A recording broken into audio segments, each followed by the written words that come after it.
The stagecoach rattled into the dusty mining town of Silverbrook, Colorado Territory on a scorching afternoon in July of 1872. And when the door swung open, the townspeople gathered at the mercantile stopped mid-conversation to stare at the passenger who stepped down onto the wooden sidewalk. Eleanor Blackwood emerged into the mountain sunlight, wearing a pair of men's canvas trousers, scuffed leather boots, and a work shirt rolled to her elbows, her dark auburn hair braided down her back and topped with a weathered felt hat that had seen better days. "She wears trousers like a man," Mrs. Henderson gasped loud enough for half the street to hear, her hand flying to her chest as though she might faint from the scandal of it all. Eleanor paid them no mind as she hauled her own trunk from the back of the coach, if her muscles straining but capable as she hefted the heavy wooden container onto her shoulder. She had heard worse than gasps in her 23 years, and she had learned long ago that survival meant ignoring the opinions of people who had never worked a day as hard as she had. Her father had died 6 months prior, leaving her his mining claim in these mountains, and she had traveled all the way from Pennsylvania to make something of the land he had spent his last years working. The whispers followed her down the street as she made her way toward the assayer's office, her boots kicking up little clouds of dust with each determined step. Men loitering outside the saloon turned to watch, some with curiosity, others with disapproval etched into their sun-weathered faces. Eleanor kept her chin high and her gaze forward, by focusing on the simple wooden sign that read, "Land Office and Assayer," hanging above a weathered building at the end of the main thoroughfare. She pushed through the door, and a small bell chimed overhead. Behind a cluttered desk sat a portly man with spectacles perched on his nose, shuffling through papers that looked like they had not been organized in months. He glanced up, did a double-take at her attire, but had the decency to keep whatever thoughts he had to himself. "Help you, miss?" he asked, his voice neutral but wary. "Eleanor Blackwood. I am here about my father's claim. Thomas Blackwood. He filed it 3 years ago up near the North Ridge." She set her trunk down with a solid thud and pulled a folded document from her shirt pocket, smoothing it out on the desk between them. The man studied the paper, see his bushy eyebrows rising slightly. "Thomas Blackwood, yes. I heard he passed. My condolences." He looked up at her again, this time with something like concern in his pale blue eyes. "That claim is pretty remote, miss. Your father? He was living rough up there. No cabin to speak of, just a lean-to and a lot of hard rock. Are you planning to sell it?" "I am planning to work it," Eleanor said firmly. "My father believed there was silver in that mountain, and I intend to find it." The assayer leaned back in his chair, which creaked under his weight. "Miss Blackwood, I do not mean to be indelicate, but mining is not work for a woman alone. The conditions up there are harsh. Winter comes early and stays late. You would need supplies, equipment, and frankly, the kind of strength that—" "That what?" Eleanor interrupted, her green eyes flashing. "That a woman does not possess? I hauled coal in my father's shop from the time I was 12. I can swing a pickaxe as well as any man, and I can shoot straight enough to keep myself fed. I did not travel 1,500 miles to be told what I cannot do." Before the assayer could respond, the door behind Eleanor opened again, and she felt a presence fill the small office, someone whose sheer size seemed to change the air pressure in the room. She turned and found herself looking up at the broadest chest she had ever seen, covered in a worn buckskin shirt that strained across muscles built from years of hard mountain living. Her gaze traveled upward to a strong jaw shadowed with dark stubble, a straight nose that had been broken at least once, and eyes the color of slate gray that studied her with an intensity that made her breath catch.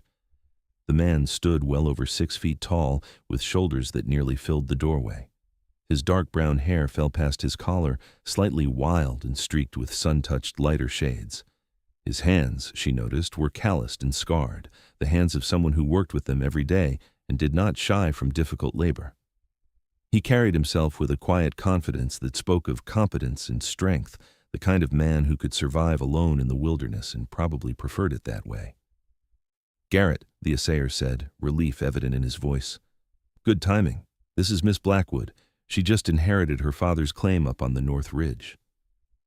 The mountain man's gray eyes shifted from the assayer to Eleanor, and she felt pinned by that gaze, assessed and measured in a way that was not insulting but merely observant, as though he were trying to determine what kind of person stood before him. His expression remained neutral, but she thought she saw a flicker of something, surprise perhaps, or interest. "Thomas Blackwood's daughter," Garrett said, his voice a low rumble that seemed to resonate in his chest. "Your father was a good man, stubborn but good." "You knew him?" Eleanor asked, caught off guard by the genuine respect in his tone. "I have a trap line that runs near his claim. Checked on him from time to time, especially in winter. He talked about you often." Garrett crossed his arms over that impressive chest, and Eleanor tried not to notice the way his forearms corded with muscle. He worried about what would happen to his claim after he was gone. "Well, he does not need to worry anymore," Eleanor said, squaring her shoulders. "I'm here to work it." Something shifted in Garrett's expression, not quite a smile, but close to it, a slight softening around his eyes that might have been approval or amusement or both. "Is that right?" "That's right," Eleanor confirmed, refusing to be intimidated by his size or his scrutiny. "I will need supplies and directions to the claim." The assayer cleared his throat nervously. "Miss Blackwood, perhaps you should listen to what Garrett has to say. He knows those mountains better than anyone." Garrett was quiet for a long moment, his gaze still fixed on Eleanor, in a way that made her acutely aware of how travel-worn and dusty she must look, though she could not fathom why she suddenly cared. Finally he spoke, his words measured and deliberate. "The claim is a 3-hour ride from here, up a trail that's not easy even for experienced riders. The mine your father started is maybe 10 feet deep, barely more than a scratch in the mountainside. There is no cabin, no well, no shelter except a lean-to that probably did not survive the last winter.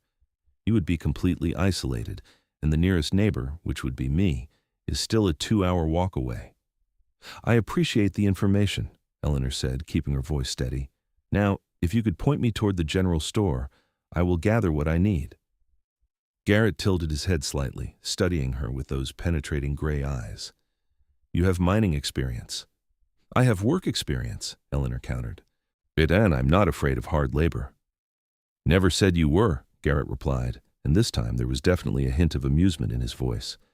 "But there is a difference between being willing to work and knowing how to survive alone in these mountains." Eleanor felt her temper flare, though she kept it in check. She had dealt with men who underestimated her all her life, and she had learned that actions spoke louder than arguments. "Then I suppose I will learn quickly. Thank you for your concern, but I can manage." She turned back to the assayer, who looked uncomfortable with the entire exchange. "I will need a map to the claim and any documentation regarding the boundaries." The assayer glanced at Garrett, who gave a small nod, then began pulling papers from a filing cabinet that looked as disorganized as his desk. While he searched, Eleanor became aware of Garrett moving closer, his presence impossible to ignore.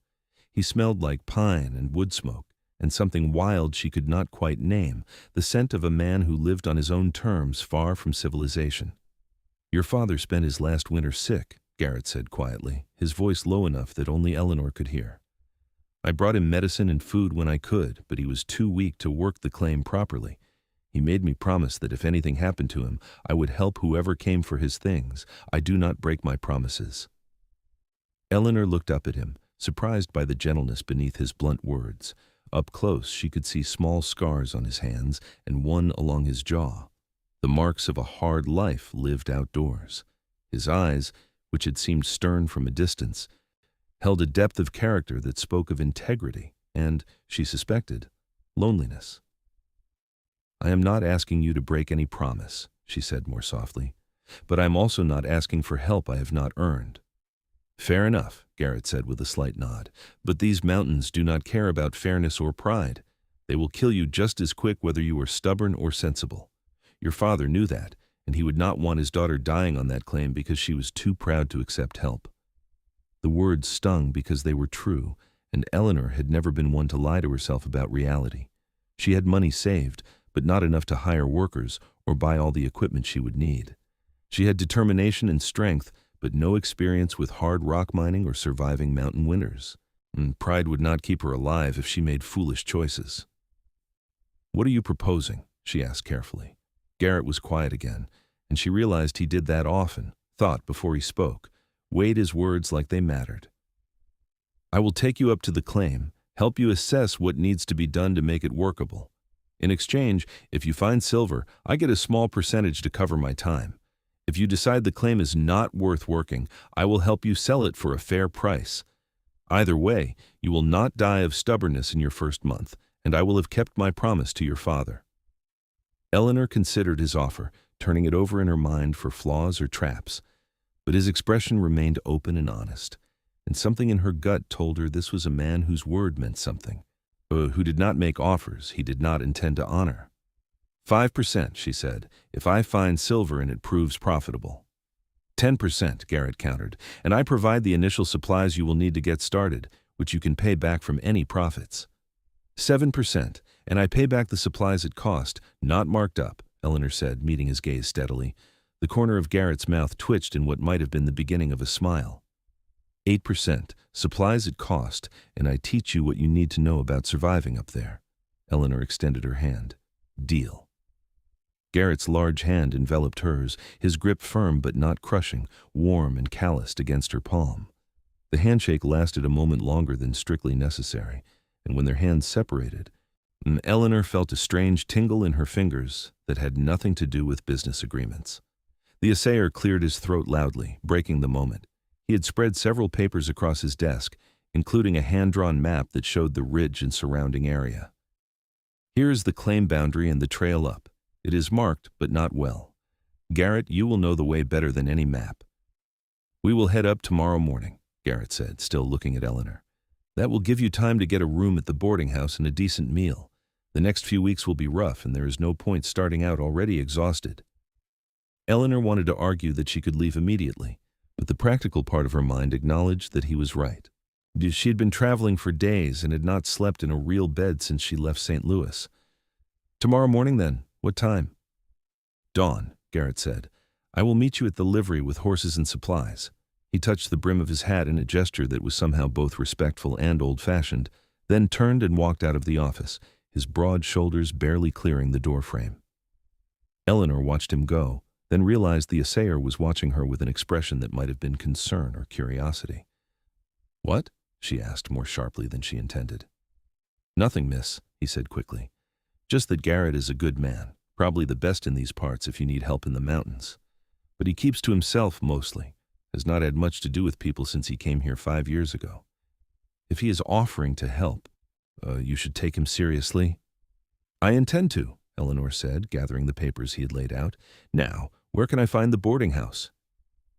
The assayer gave her directions, and Eleanor collected her trunk, hefting it onto her shoulder again despite the protests of her tired muscles. She stepped back out into the afternoon heat, feeling the weight of curious stares from the people still loitering on the street. Let them stare, she thought. They would have plenty more to gossip about before she was done in this town. The boarding house was a 2-story structure with a wide front porch and lace curtains in the windows.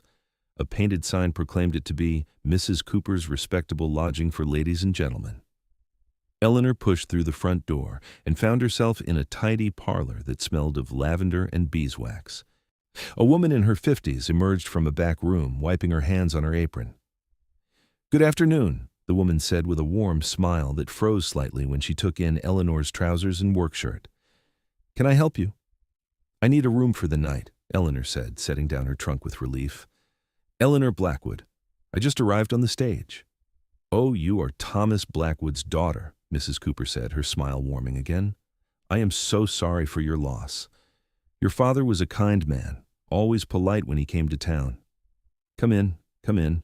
You look exhausted. She ushered Eleanor toward the stairs without further comment on her attire, which Eleanor appreciated more than she could say. I have a room at the front with a nice view of the mountains. Supper is at 6. Zeke, and there is hot water for washing if you would like a bath. That sounds like heaven, Eleanor admitted, following the older woman up the narrow staircase. Mrs. Cooper opened a door to a small but clean room with a bed covered in a colorful quilt, a washstand, and a window that indeed looked out over the town toward the mountains beyond. I will have my daughter bring up water for the bath, Mrs. Cooper said. You just rest yourself, dear. You have had a long journey. After the woman left, Eleanor sank onto the bed, suddenly aware of just how exhausted she really was. The room was quiet except for the distant sounds of the town, horses and wagons and voices carrying on the afternoon air. She stood and went to the window, looking out at the mountains that rose in layers of green and gray and blue, their peaks still holding patches of snow even in July. Somewhere up there was her father's claim, the dream he had died pursuing. Eleanor pressed her palm against the cool glass and made a silent promise to the memory of Thomas Blackwood. She would make this work. She would prove that his faith in that mountain was not misplaced, and she would prove that a woman could do what needed to be done, regardless of what society expected. A knock on the door announced the arrival of the bathwater, and for the next hour, Eleanor luxuriated in the simple pleasure of hot water and soap, scrubbing away the layers of travel dust until her skin was pink and clean. She washed her hair and combed out the tangles, then dressed in the one skirt she had packed, a simple brown wool that was practical if not fashionable. She braided her damp hair and surveyed herself in the small mirror above the washstand. She looked like herself again, or at least a cleaner version. Her face was angular with high cheekbones and a determined chin, her green eyes bright against skin that had seen more sun than was considered proper for a lady.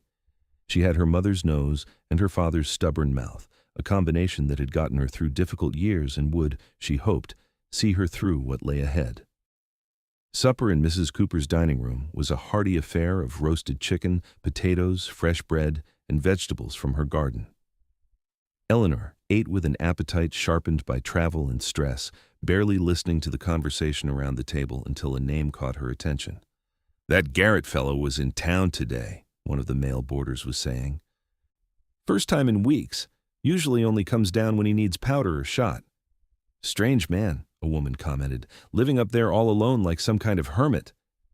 "He is not strange, just private," Mrs. Cooper interjected firmly. "And he has helped more people in this town than most give him credit for. When the Henderson boy got lost in the woods 2 winters ago, Garrett tracked him down and brought him back alive. When old Mr. Peterson broke his leg on his trapline, Garrett carried him 5 miles on his back to get him to the doctor." "I heard he was a soldier," another man said, "before he came here." "War's over," Mrs. Cooper said, her tone suggesting the subject should be dropped. "What a man was before is his own business. What matters is what he is now. And Garrett is a good neighbor." Eleanor listened to this with interest, filing away the information. So Garrett was respected, if not entirely understood, a man with a past he did not share. She found herself curious about what had driven him into these mountains, what had made him choose isolation over community. After supper, she retired to her room and lay in the comfortable bed, listening to the sounds of the town settling for the night. Tomorrow, her real work would begin, and she needed to be ready. She thought about the mountain man with his gray eyes and quiet strength, wondered if accepting his help was a wise decision or a complication she should have avoided. But it was too late for second thoughts now. She had made her deal, and she would see it through. Sleep came more easily than she expected, and when she woke to pale pre-dawn light filtering through her window, she felt more rested than she had in weeks. She dressed quickly in her trousers and work shirt, braided her hair tightly, and packed her few belongings back into her trunk. Mrs. Cooper had coffee and biscuits ready in the kitchen, and she pressed a cloth-wrapped bundle into Eleanor's hands. "Food for the trail," she said kindly. "And dear, do not let anyone make you feel ashamed for wearing what is practical. Sensible women have been wearing trousers in these mountains for years, no matter what the gossips say." Eleanor felt an unexpected swell of gratitude for this woman's simple acceptance. "Thank you, Mrs. Cooper, for everything." The eastern sky was just beginning to lighten when Eleanor made her way to the livery stable at the edge of town. Garrett was already there, moving with quiet efficiency as he loaded supplies onto 2 sturdy pack horses. He had changed into a fresh buckskin shirt and wore a wide-brimmed hat that shadowed his face, but she would have recognized those broad shoulders anywhere. "Morning," he said when he saw her, his voice still rough with early hour. "You sleep well?"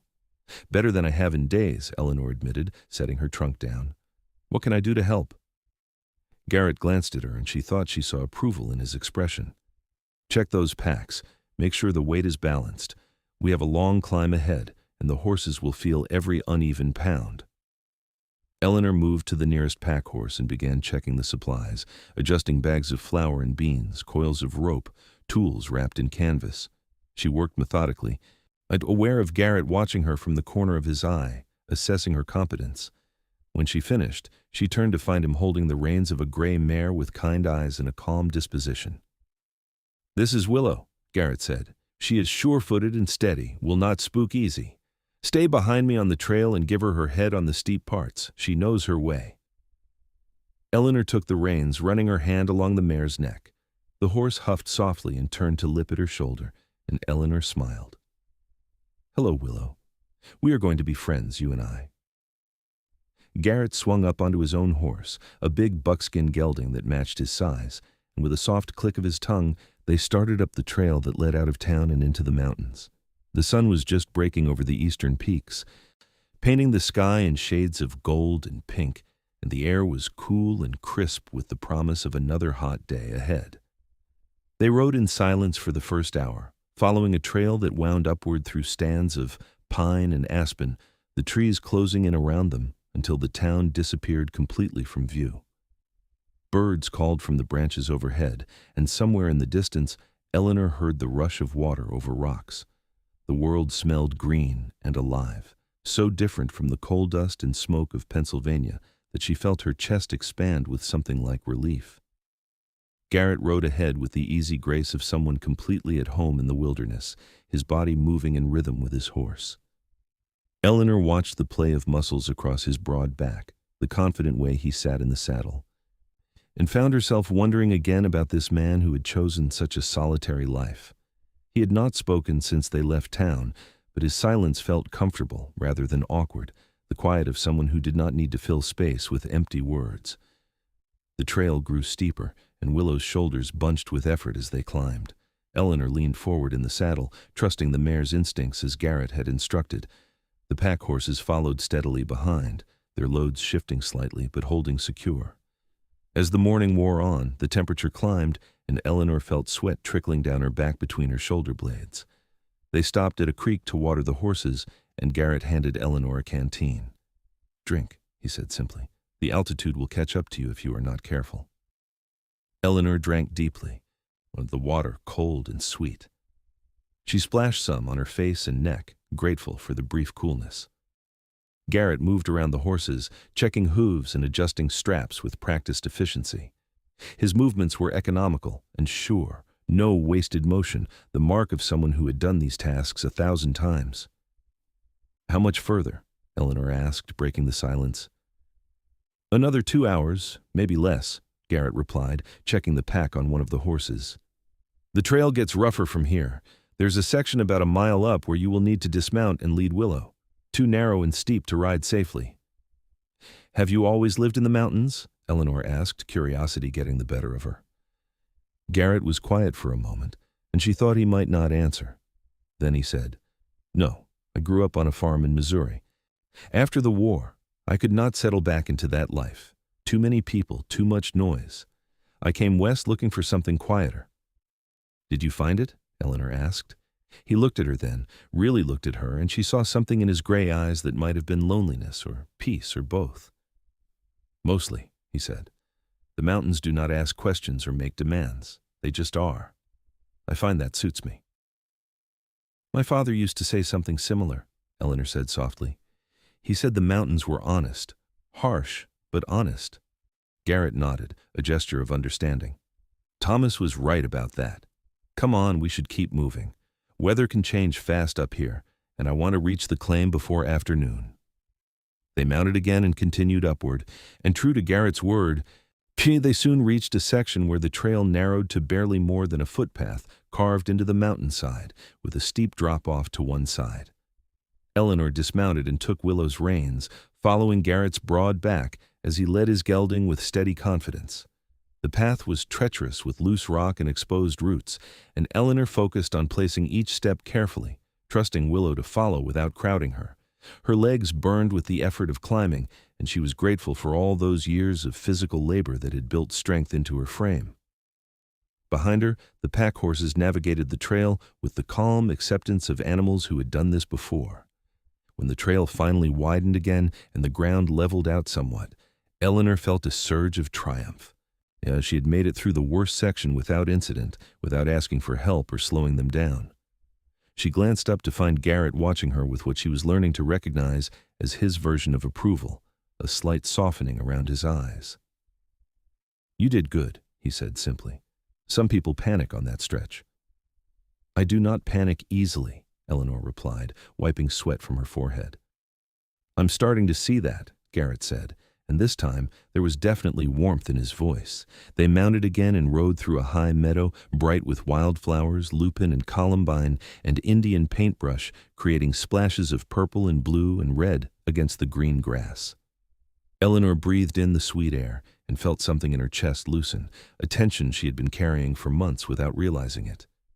Up here, each away from the noise and judgment of town, she could almost understand why her father had fallen in love with these mountains. The trail dipped into a stand of timber, and when they emerged on the other side, Garrett pulled his horse to a stop and gestured ahead. "There," he said, "your father's claim." Eleanor looked where he pointed and saw a small clearing carved out of the forest on a slope that faced south. The remains of a lean-to structure listed to one side, its canvas roof torn and flapping in the breeze. Tools lay scattered and rusting near a dark opening in the mountainside, the entrance to the mine her father had started. A fire ring with cold ashes sat near the lean-to, and beyond it all, the forest pressed in close, reclaiming the space that had been temporarily taken from it. It looked lonely and abandoned and impossibly daunting, and for a moment, Eleanor felt her courage waver. What was she thinking? That she could make something of this place, that she could succeed where her father, with all his experience, had struggled? Then she felt Garrett's presence beside her, solid and real, and his voice came low and steady. "I know it looks rough, but your father did more here than you might think. The mine shaft is properly shored, and he followed a promising vein. With work, this could be something." Eleanor straightened in her saddle and lifted her chin. "Then I suppose we had better get to work." They spent the rest of the afternoon setting up a proper camp.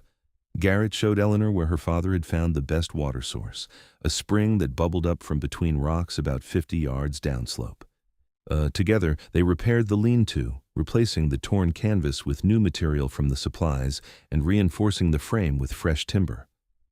Garrett worked with smooth efficiency, his strong hands making quick work of tasks that would have taken Eleanor hours alone. She tried not to stare at the way his muscles moved under his shirt when he lifted heavy beams, or the way his hair fell across his forehead when he bent to his work. This was a business arrangement, she reminded herself. He was helping her because of a promise to her father, nothing more.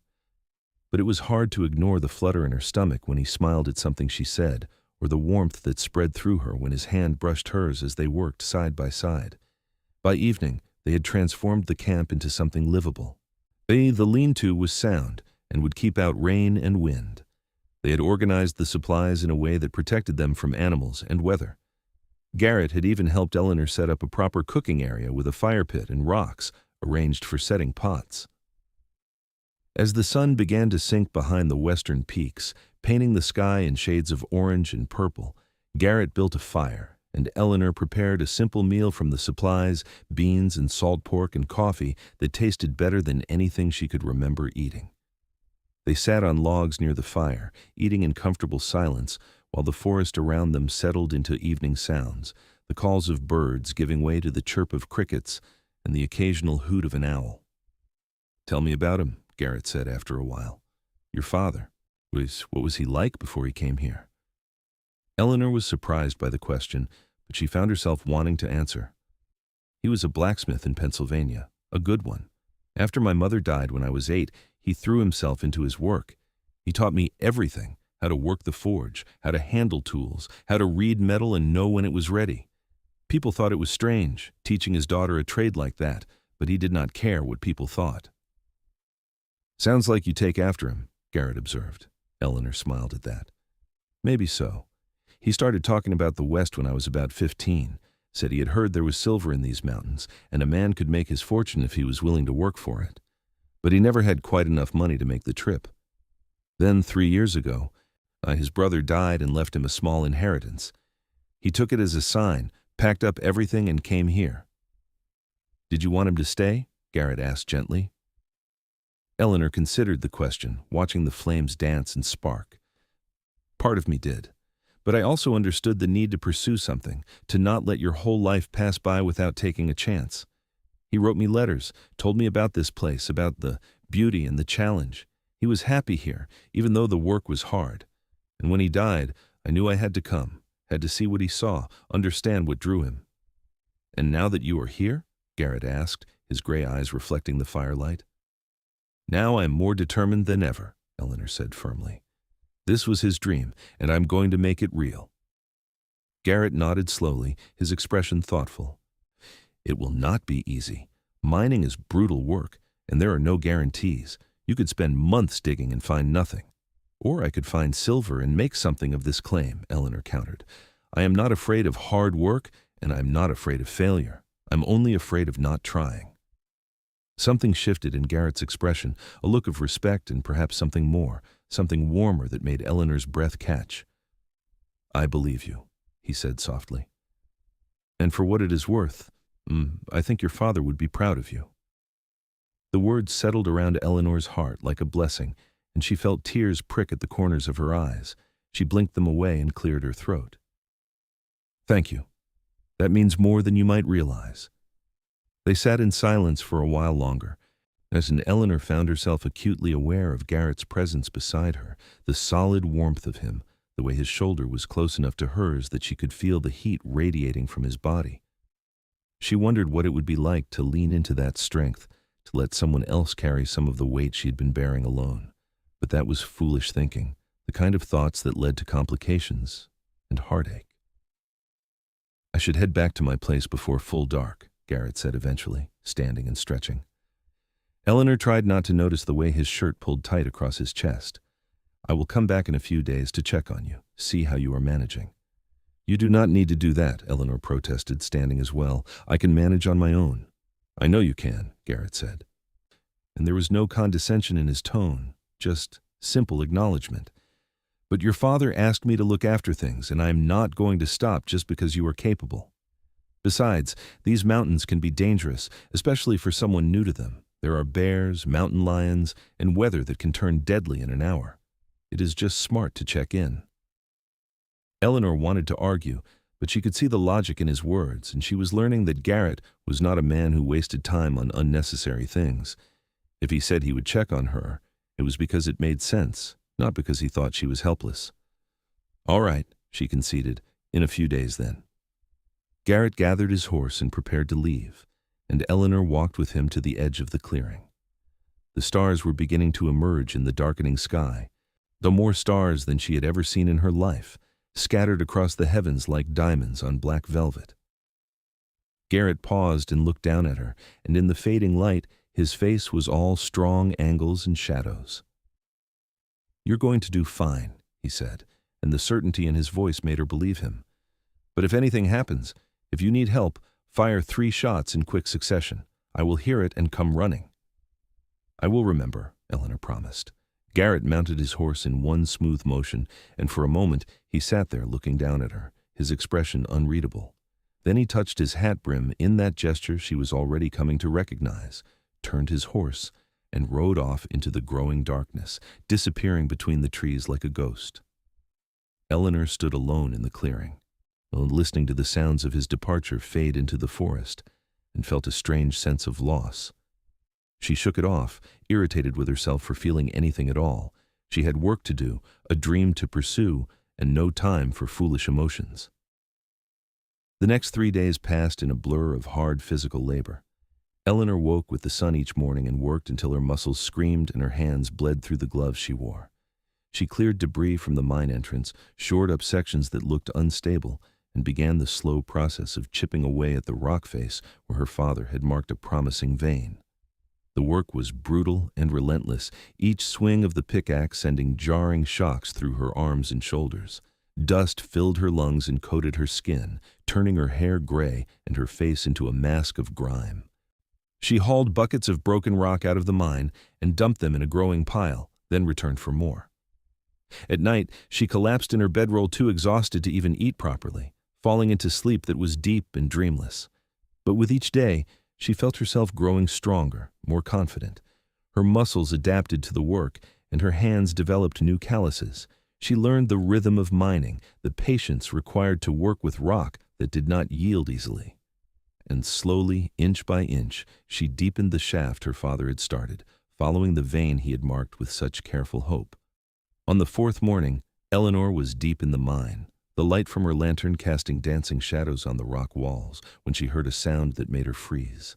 A low, rumbling growl, deep and menacing, coming from somewhere outside. She grabbed her pickaxe and moved cautiously toward the entrance, her heart hammering in her chest. At the edge of the clearing, a massive black bear stood on its hind legs, easily 7 feet tall, its small eyes fixed on the camp and specifically on the food supplies Eleanor had hung from a tree branch. The bear dropped to all fours and moved toward the tree with surprising speed, and Eleanor knew she had to act before it destroyed everything. She remembered Garrett's instructions about firing 3 shots if she needed help, but there was no time. The bear was already at the tree, rising up again to bat at the hanging supplies. Eleanor stepped out of the mine entrance, raised the rifle she had learned to carry with her always, and fired a shot into the air. The loud crack echoed across the mountainside, and the bear spun toward her with a roar that made her blood turn to ice. For one terrible moment, she thought it was going to charge, and she worked the rifle's lever action, chambering another round with shaking hands. But the bear seemed to reconsider, dropping to all fours and swinging its massive head from side to side, trying to decide if she was a threat or prey. Eleanor fired again, this time into the ground a few feet in front of the bear, and the animal decided it had had enough. With a final huffing growl, it turned and lumbered off into the forest, crashing through the undergrowth with a noise that sounded like a small avalanche. Eleanor stood frozen, her rifle still raised, her entire body shaking with adrenaline. She had faced down a bear. She had actually faced down a bear. The realization hit her in waves, and she started laughing, a slightly hysterical sound that echoed across the empty clearing. "You're supposed to fire 3 shots," a familiar voice said from behind her, and Eleanor spun to find Garrett emerging from the trees on the opposite side of the clearing, his own rifle in hand and a look of concern on his face. "I heard 2 and came as fast as I could." "I did not have time for 3, Eleanor said, her voice still shaky. "The bear was going after my supplies." Garrett moved past her and examined the tree where she had hung her food. The bear had managed to snag one bag, tearing it open and scattering beans across the ground, but the rest was intact. He looked back at her, and she saw a mixture of emotions cross his face, concern, relief, and something that might have been pride. "You did good," he said finally. "She kept your head. Scared it off without having to kill it. That was smart." "I was terrified," Eleanor admitted, lowering her rifle with hands that still trembled. "Being scared and staying smart are not mutually exclusive," Garrett said, walking back to her. He reached out and gently took the rifle from her hands, checking to make sure the safety was engaged. "How long was it here before you noticed?" "I do not know. I was in the mine when I heard it." Eleanor realized she was still shaking, reaction setting in now that the danger had passed. Her knees felt weak, and she swayed slightly. Garrett's hand shot out to steady her, his fingers warm and strong on her arm. "Sit down before you fall down," he said, guiding her to one of the logs by the fire pit. He disappeared briefly and returned with a canteen, pressing it into her hands. "Drink." Eleanor drank, the water helping to steady her racing heart. Garrett crouched in front of her, his gray eyes level with hers, searching her face for signs of shock or injury. "You are all right," he said, and it was not a question, but a statement, as though saying it would make it true. "You did everything right." "I thought it was going to charge me," Eleanor whispered. "Bears usually do not unless they are cornered or protecting cubs. You gave it a way out, and it took it. That was the right choice." Garrett's hand was still on her arm, and she found herself focusing on that point of contact, the warmth and strength of it anchoring her. "But this is a good reminder that you cannot take chances up here. You need to be more careful about where you store food. Need to be more aware of your surroundings." "I know," Eleanor said, frustration creeping into her voice. "I hung the supplies like you showed me." "I know you did," Garrett said gently. "But bears are smart and determined. We will figure out a better system. Maybe build a proper cache up off the ground, something they cannot reach." Eleanor looked up at him, saw the genuine concern in his eyes, and felt something shift inside her chest. He was not lecturing her or making her feel foolish. He was simply trying to help, trying to keep her safe. "Thank you for coming," she said softly, "even though I only fired 2 shots." Garrett's mouth quirked in what was definitely a smile this time, transforming his stern features into something warmer and almost boyish. "I was already on my way to check on you when I heard the shots.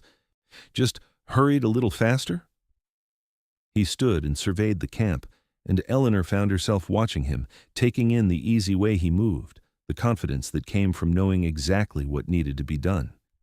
He walked to where the bear had torn open the bag of beans and began gathering them up, separating the usable ones from those that had been scattered in the dirt.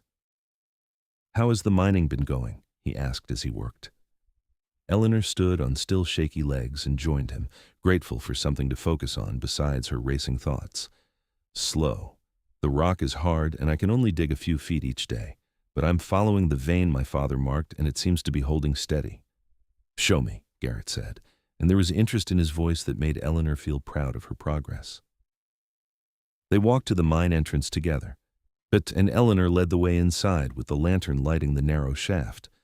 The ceiling was low enough that Garrett had to duck, and the space felt even smaller with his broad frame filling it.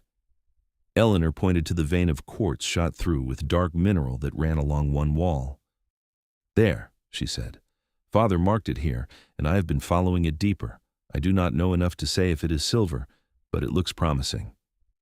Garrett moved closer, running his hand over the rock, his fingers tracing the vein with surprising gentleness. He pulled a small hammer from his belt and carefully chipped off a piece of the quartz, holding it up to the lantern light. His expression grew thoughtful, focused, and Eleanor found herself holding her breath, waiting for his assessment. "This could be good," he said finally. "See these dark spots? That is likely silver ore mixed with galena. It would need to be assayed to be sure, but if this vein continues deeper, you might have something worth working." Hope flared bright in Eleanor's chest.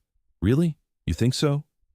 Garrett looked at her, and in the close confines of the mine, she was acutely aware of how near he was, near enough that she could see the flecks of darker gray in his eyes, near enough to feel the heat of his body in the cool underground air. "I think your father knew what he was doing when he staked this claim, but it is going to take a lot more work to know for sure." "I am not afraid of work," Eleanor said, and this close, her voice came out softer than she intended. "No," Garrett agreed, his voice equally quiet. "You are not. You are one of the strongest people I have met, a man or woman." The words hung between them in the lamplight, weighted with meaning Eleanor did not fully understand but felt deep in her bones. She saw something in Garrett's eyes, a warmth and intensity that made her breath catch, made her wonder what would happen if she leaned forward just a little, if she closed the small distance between them. But Garrett cleared his throat and stepped back, breaking the moment. "We should get back outside, make sure that Bear has not decided to return with friends." Eleanor followed him back into the sunlight, her heart still beating faster than it should from more than just the encounter with the bear. She was being foolish, she told herself firmly. Garrett was helping her because of a promise, because he was a good man who kept his word. Reading anything more into his kindness would only lead to disappointment. They spent the rest of the day building a better food cache, constructing a platform high in a tree that no bear could possibly reach, and reinforcing it with smooth metal sheeting that would prevent climbing. Garrett worked with focused efficiency, and Eleanor assisted, handing him tools and materials, following his instructions. As they worked, they talked, and Eleanor learned more about the man behind the quiet exterior. He told her about his childhood on the farm, about a younger sister who had died of fever, and parents who had passed during the war. He spoke of the things he had seen as a soldier, carefully and without glorification, acknowledging the darkness without dwelling in it. When he explained how he had come to these mountains seeking peace and had found something like it in the solitude and challenge of wilderness living. In turn, Eleanor told him about her life in Pennsylvania, about the struggle to survive after her mother died, about learning a trade that was not considered appropriate for women and doing it anyway because it was necessary. She spoke of her father's restlessness, the way he had always seemed to be searching for something just beyond reach, and how she hoped to finally give him that thing, even if only in memory. The sun was sinking low when they finished the cache, and Garrett stood back to survey their work with satisfaction. "That should keep your supplies safe," he said, "but you still need to be vigilant. These mountains have more dangers than just bears." "I will be careful," Eleanor promised. Garrett turned to her, and in the golden light of late afternoon, he looked different somehow, softer around the edges, more approachable. "I know you will, but I am still going to check on you regularly. Not because I think you cannot handle yourself, but because it is the right thing to do, and because I want to." The last part was said quietly, almost reluctantly, as though he had not meant to admit it. Eleanor felt warmth spread through her chest, a feeling that had nothing to do with the summer heat and everything to do with the way he was looking at her. "I would like that," she said, meeting his gaze steadily. "I would like that very much." Something passed between them in that moment, an understanding, an acknowledgement of something neither was quite ready to name. Garrett reached out and gently tucked a strand of hair that had escaped her braid behind her ear, his fingers lingering for just a moment against her cheek. The touch was so gentle, so at odds with his size and strength, that Eleanor felt her throat tighten with unexpected emotion. "I should go," Garrett said, his voice rougher than usual.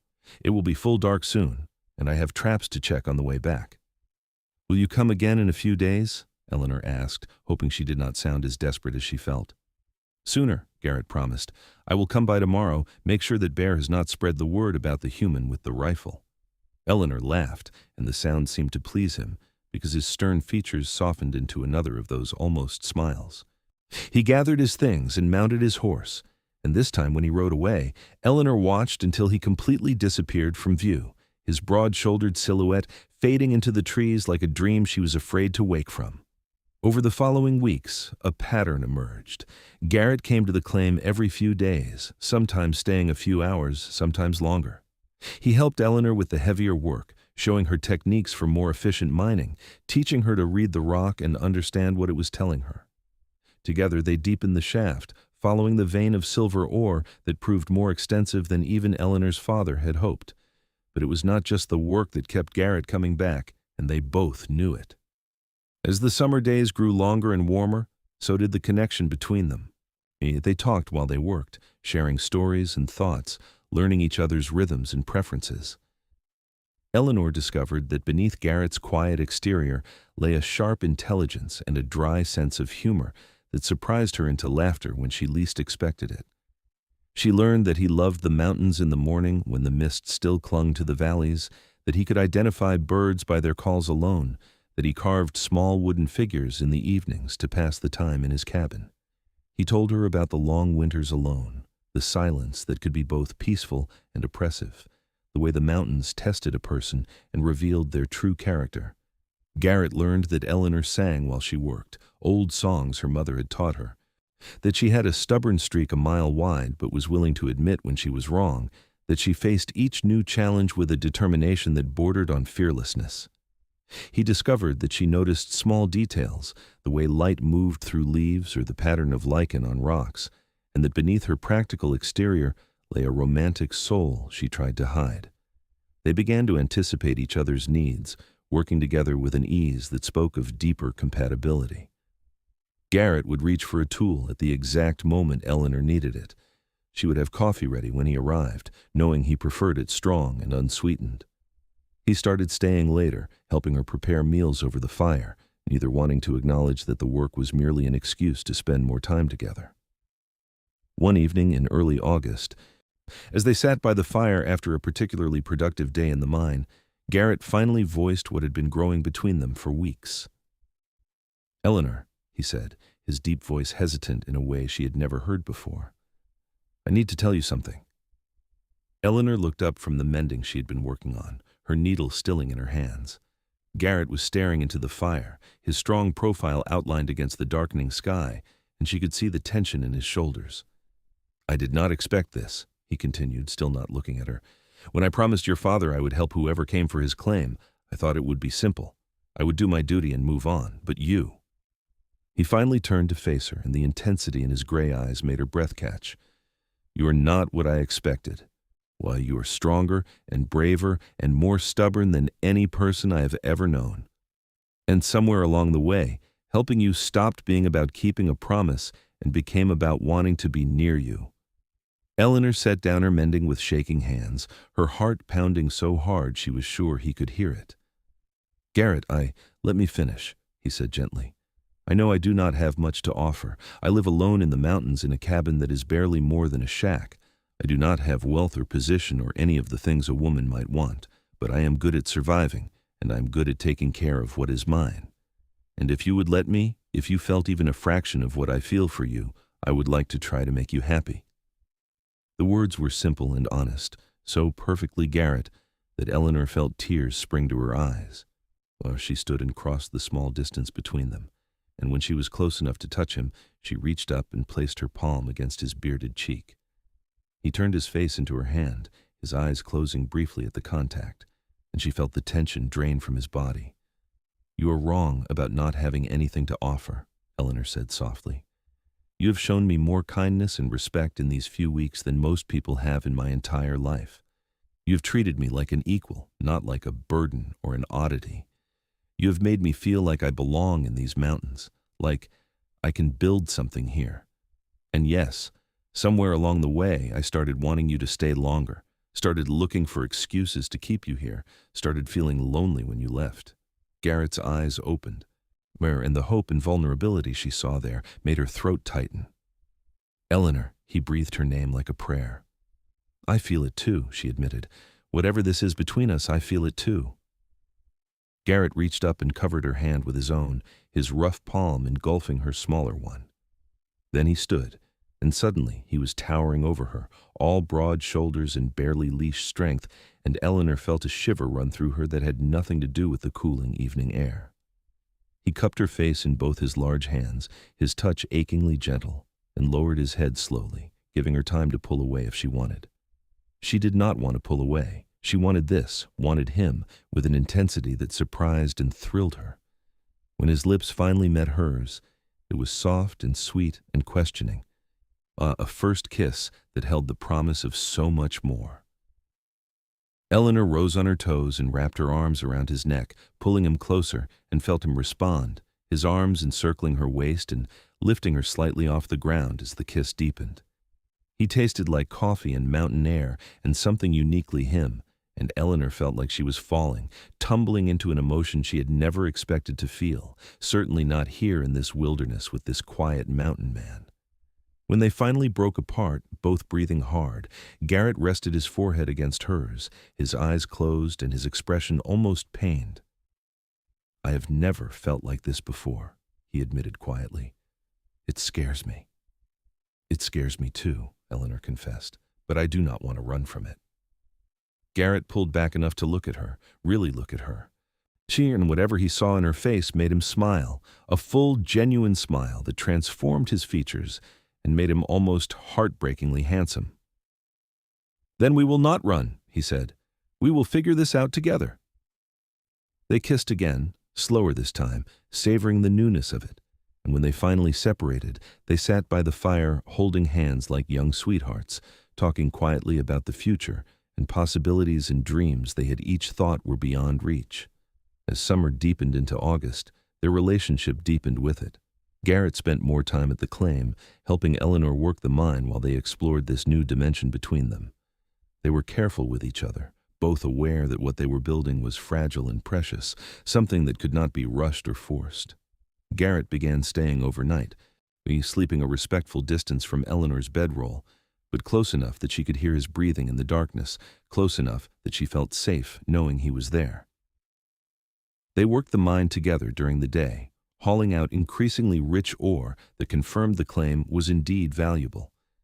In the evenings, they cooked together and talked for hours, learning each other's histories and hopes. The townspeople began to notice when Garrett came to Silverbrook for supplies, and Eleanor accompanied him. They walked down the main street together, and the whispers followed them, some scandalous, some approving, all intensely curious about the proper young woman in trousers and the mountain man who had kept to himself for 5 years. "She wears trousers like a man," Mrs. Henderson gasped to her friend, loud enough for Eleanor to hear.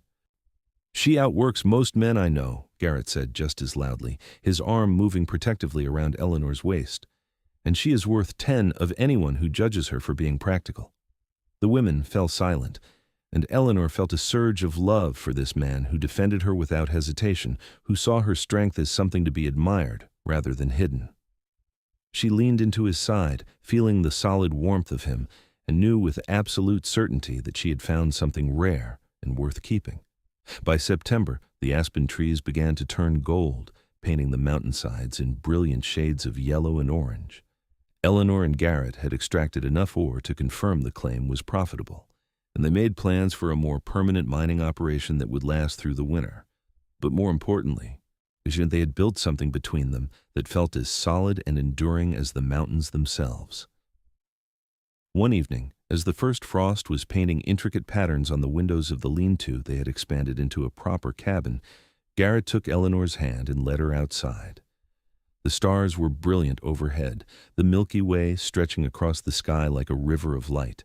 The air was crisp and cold, carrying the scent of pine and the promise of coming snow. "Eleanor Blackwood," Garrett said, turning to face her and taking both her hands in his.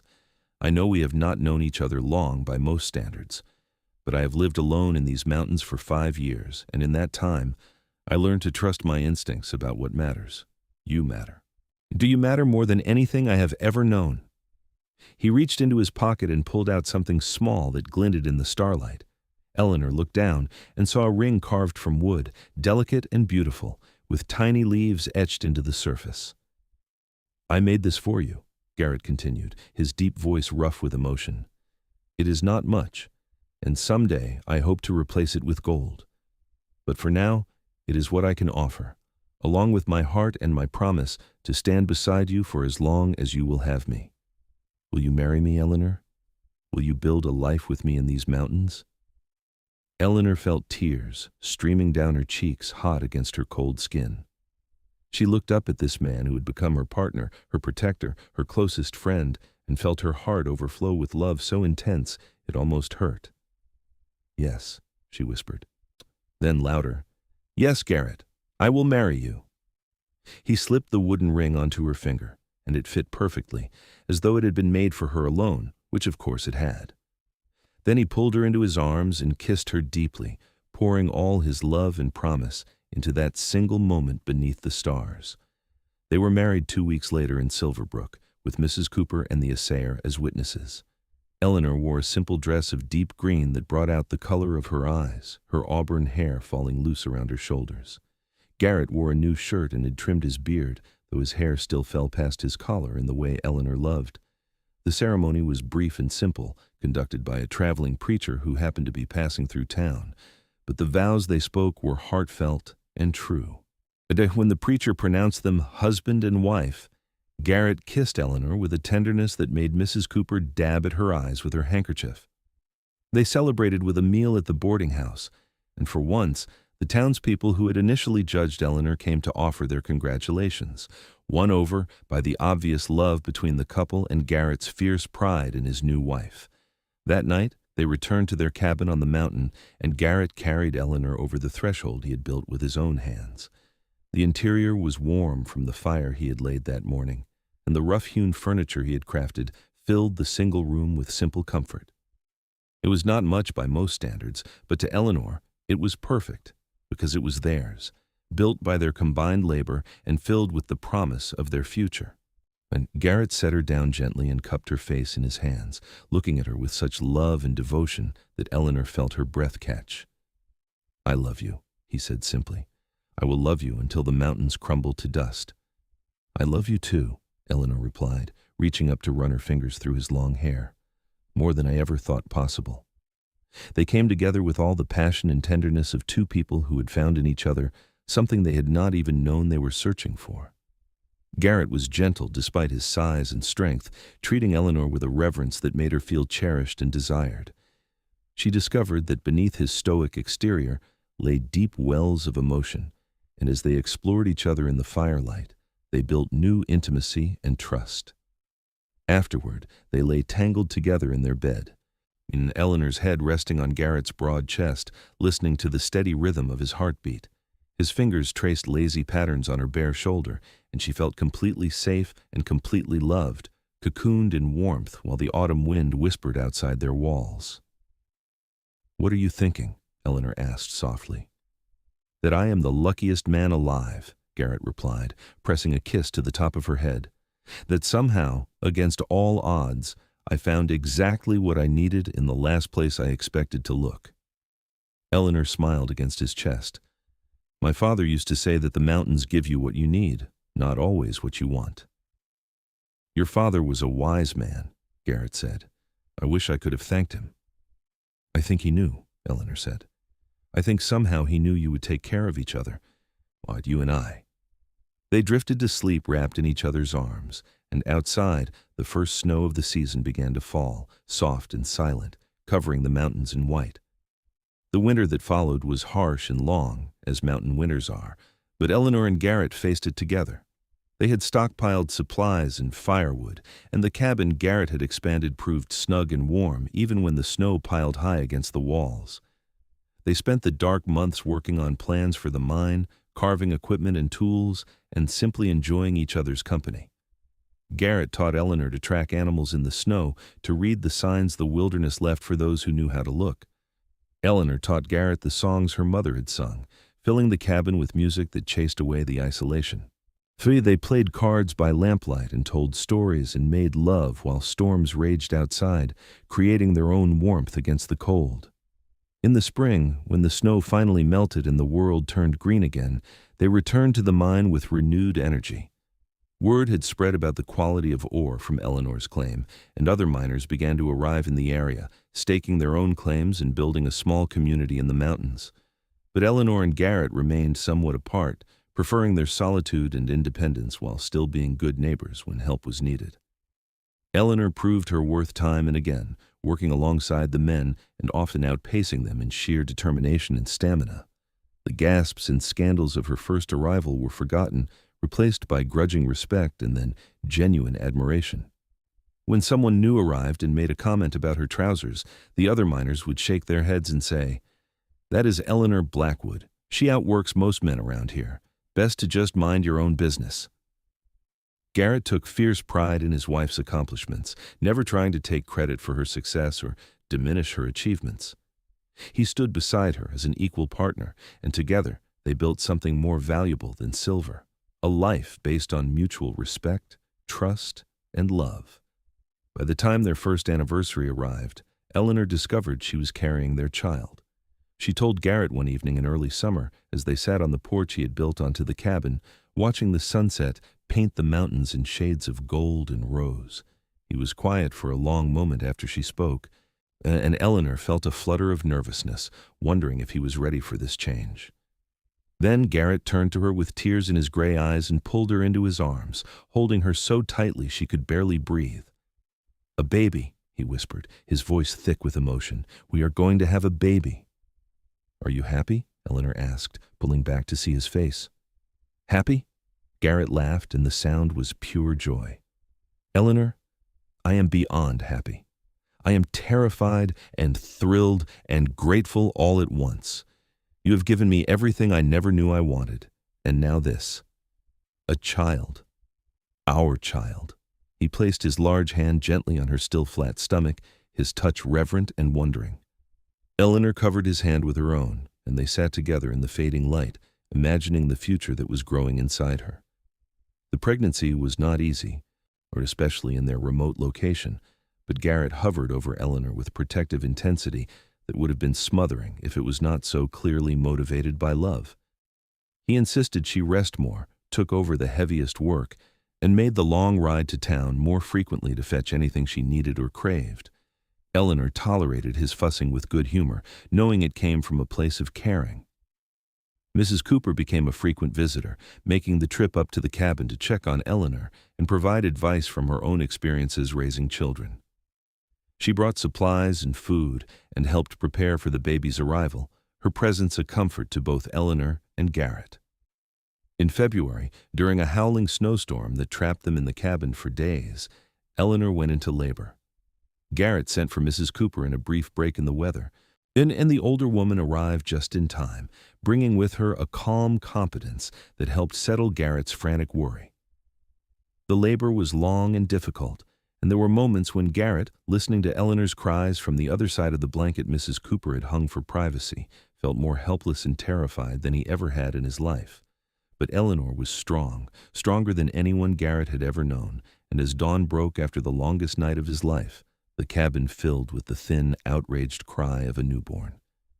Mrs. Cooper emerged from behind the blanket, her face tired but smiling, and beckoned Garrett forward.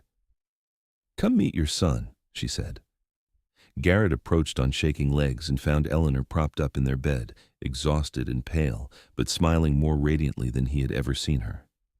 In her arms, wrapped in a soft blanket, was the tiniest human being Garrett had ever seen, with a shock of dark hair and a red, wrinkled face that was somehow the most beautiful thing in the world. "His name is Thomas," Eleanor said softly, looking up at Garrett with tired but joyful eyes. "After my father." Garrett knelt beside the bed, unable to speak past the lump in his throat. He reached out with one calloused finger and gently touched his son's impossibly small hand. Tiny fingers closed around his finger with surprising strength, and Garrett felt his heart break open in a way he had not known was possible. "Hello, Thomas," he whispered. "I am your father, and I promise you I will spend every day of my life making sure you know you are loved." Eleanor leaned her head against Garrett's shoulder, and together they stared down at their son. Just this perfect combination of both of them, this new life they had created. Outside, the storm began to clear, and pale sunlight broke through the clouds, streaming through the cabin window and illuminating the small family in its gentle glow. The years that followed were full and rich, marked by hard work and simple joys.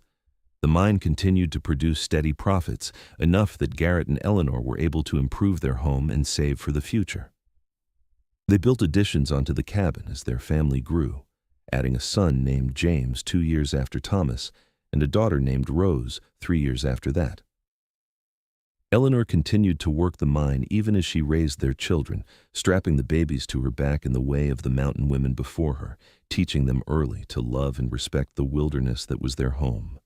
Garrett divided his time between his trap lines, the mine, and his family, finding a balance that allowed him to provide while still being present for the small moments that made up a life. Thomas grew tall and strong like his father, with his mother's green eyes and stubborn determination.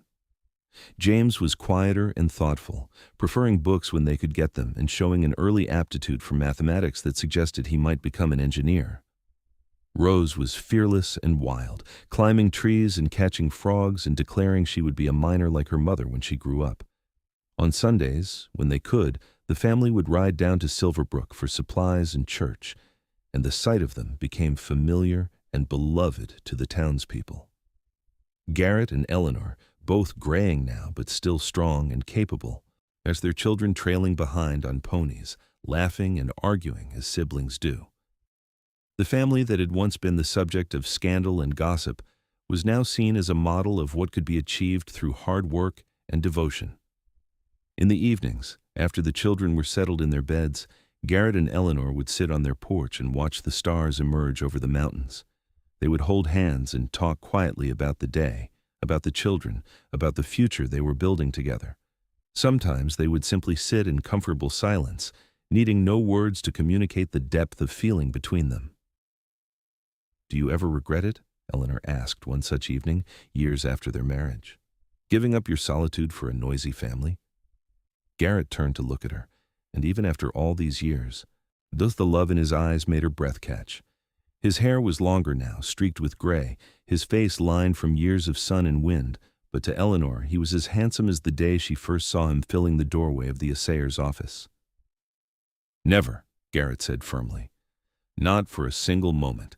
You and the children are the best things that ever happened to me. Before you came, I was just surviving, just existing from one day to the next. You taught me how to live." Eleanor leaned against his shoulder, feeling the solid strength of him, the warmth that had sustained her through difficulties, and celebrated her triumphs. "You saved me too," she said softly. "You saw me for who I was, not who people thought I should be. You let me be strong and never made me feel like it was something to apologize for." "Because it never was," Garrett said, pressing a kiss to the top of her head. "Your strength is one of the things I love most about you." They sat in peaceful silence as the stars wheeled overhead, the same stars that had witnessed their first kiss, their wedding vows, and every moment of joy and struggle since. The mountains stood eternal around them, those honest mountains that had brought them together and given them everything they needed. Inside the cabin, they could hear the soft sounds of their children sleeping, the occasional creak of a bed frame or whispered dream. This was their legacy, Eleanor thought. Not just the silver they had pulled from the mountain or the cabin they had built with their own hands, but this family they had created. These children who would carry forward the lessons of hard work and integrity and love. As summer turned to fall, once again, marking another year of their life together, Garrett and Eleanor stood at the entrance to their mine, surveying the work they had accomplished. The shaft now went deep into the mountain, properly shored and safe, with equipment that made the work easier than those early days when Eleanor had swung a pickaxe until her hands bled. "Your father would be proud," Garrett said, his arm around Eleanor's waist. "You did it. You made his dream real." Eleanor looked at the mine, at the cabin beyond, at the children playing in the yard, and felt a profound sense of peace and accomplishment. She had come to these mountains a young woman alone, wearing trousers and carrying her father's dream, or determined to prove she could do what everyone said was impossible. And she had done it. Not alone, but with a partner who valued her strength and shared her vision. Together they had built something lasting and true, something that would endure long after they were gone. "We did it," Eleanor corrected, looking up at her husband with a smile. "Together." Garrett pulled her close and kissed her, a kiss that held all the love and passion of their early days, tempered now with the deeper comfort of true partnership. When they broke apart, they turned back toward their cabin, their home, where their children waited, and a life well lived continued to unfold. The mountains stood witness as they always had, honest and eternal, sheltering the family that had learned to thrive in their shadow. And in the town of Silverbrook below, and when people spoke of Eleanor and Garrett Blackwood, they did so with respect and a certain pride that such extraordinary people had chosen to make their home in these Colorado mountains. The woman who wore trousers like a man had, indeed, outworked most men. But more importantly, she had built a life of meaning and joy, surrounded by love and sustained by the honest labor of her own two hands. And that, in the end, was a success worth more than all the silver in the mountain. Years continued to pass in their mountain home, each season bringing its own rhythms and challenges. Thomas grew into a young man of 20, tall and broad-shouldered like his father, with his mother's fierce determination. He had chosen to stay close to home, taking over more of the mine's operations as Garrett's knees began to protest the steep mountain trails. James, at 18, had won a scholarship to study engineering in Denver, his mathematical mind finally getting the formal education it deserved. Rose, now 15, still declared her intention to run the mine someday, much to her mother's secret delight. Eleanor was now in her mid-40s, her auburn hair thoroughly streaked with silver, her face lined from years of mountain sun and wind. But her green eyes still sparkled with the same determination, and her body, though not as young as it once was, remained strong from a lifetime of hard work. She still wore trousers, still worked the mine when her body allowed, still stood as living proof that women could do anything they set their minds to. Garrett was 50 now, his dark hair more gray than brown, his beard fully silver. His body bore the marks of hard living, old injuries that ached in cold weather, joints that protested on steep climbs. But his gray eyes still held the same intensity, and his love for Eleanor had only deepened with the years. He still looked at her like she was the most extraordinary woman in the world, because to him, she was. One autumn evening, as the aspen leaves turned to gold and the air carried the first hints of coming winter, the whole family gathered on the expanded porch for supper. Thomas had brought his new wife, Sarah, a practical young woman from town who was learning the mining trade from Eleanor. James had come home from Denver for a visit, full of stories about his studies in the growing city. Rose entertained them all with tales of her latest adventures, including an incident with a bear that reminded them all so much of Eleanor's first encounter decades ago. As the sun set and the stars began to emerge, Eleanor looked around at the faces of the people she loved most in the world and felt her heart overflow with gratitude. This life, this family, This love, it had all grown from that single decision to step off a stagecoach wearing trousers and claim her father's dream. Garrett caught her eye across the table and smiled, that soft smile reserved only for her, and she knew he was thinking the same thing. They had built something rare and precious here in these mountains, something that would endure long after they were gone. Later that night, after the children had returned to their own homes and cabins scattered around the property, Eleanor and Garrett stood together looking out at the mountains silhouetted against the starlit sky. The same mountains that had witnessed their first meeting, their first kiss, every triumph and struggle of their years together. "Do you remember the first time you saw me?" Eleanor asked, leaning against Garrett's solid warmth. "Every detail," Garrett replied, his arm tightening around her. "You walked into that assayer's office like you owned the world, wearing trousers and carrying that trunk like it weighed nothing. I thought you were the most remarkable woman I had ever seen." "You thought I was foolish," Eleanor teased. "Admit it." "I thought you were brave," Garrett corrected. "There is a difference. I also thought you were going to get yourself killed, but I was wrong about that. You were tougher than I gave you credit for."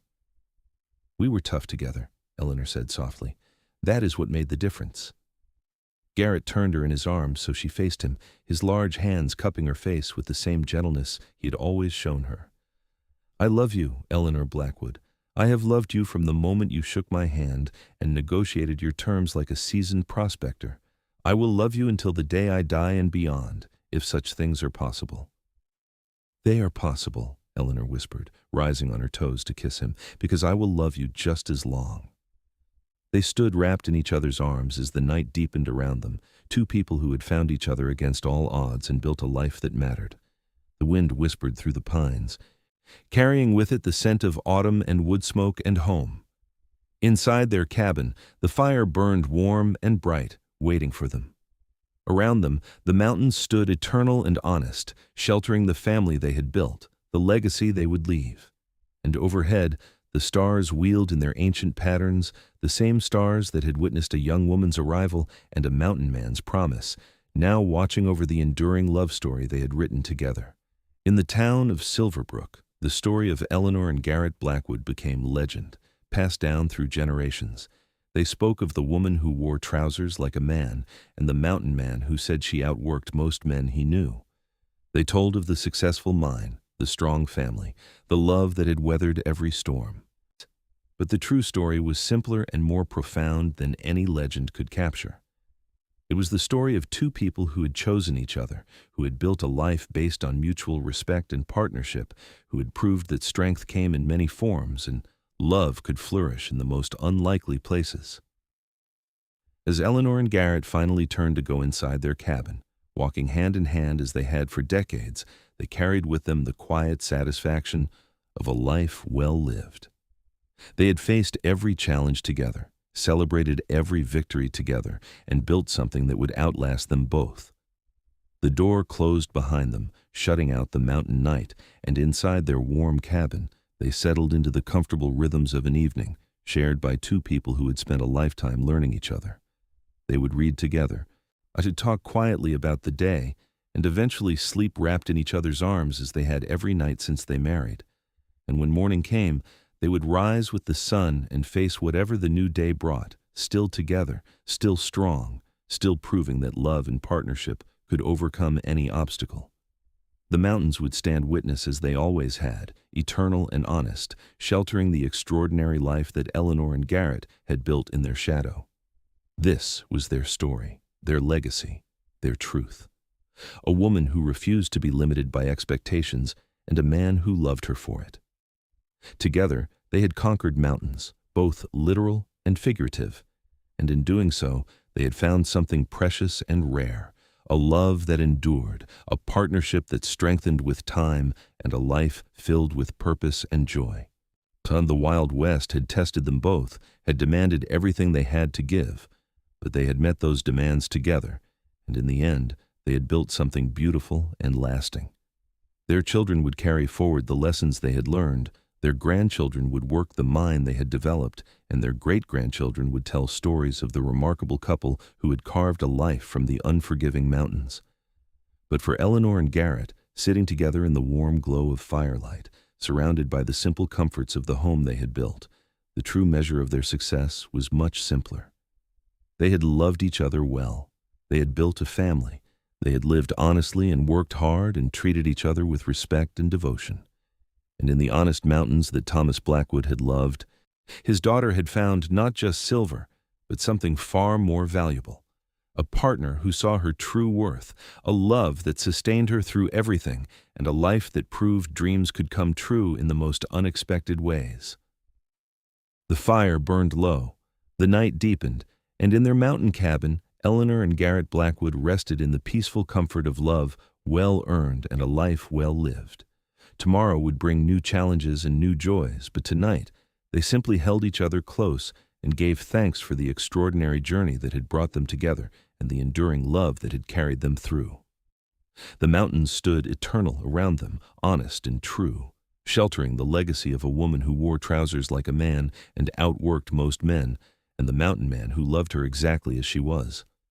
And that love, forged in the wild mountains of Colorado, would endure as long as the peaks themselves, a testament to the power of partnership, respect, and the courage to build a life on your own terms.